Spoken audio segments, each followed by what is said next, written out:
South African's local tourism market has already suffered some losses from the coronavirus outbreak. The country's tourism minister has told tourism industry representatives.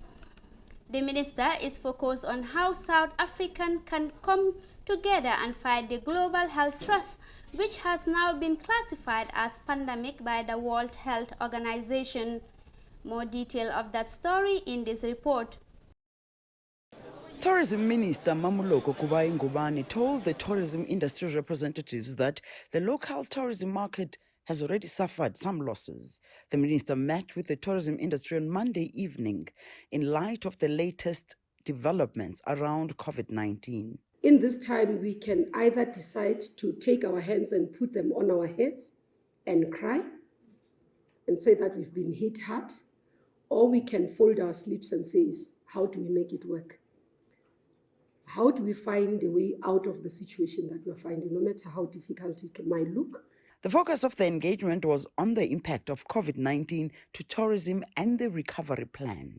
The minister said government wants to work closely with the tourism industry in order to minimize the losses. This is a way of ensuring that tourism's response is measured, consistent, and proportionate to the public health threat and based on local risk assessment, but involving every part of us as a value chain, but also ensuring that we preserve our sector.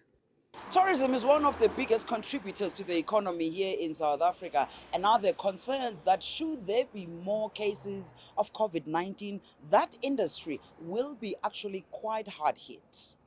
Despite the fact we have had very few cases of the virus, the local tourism industry has already suffered serious losses. Undoubtedly, these losses are still going to increase.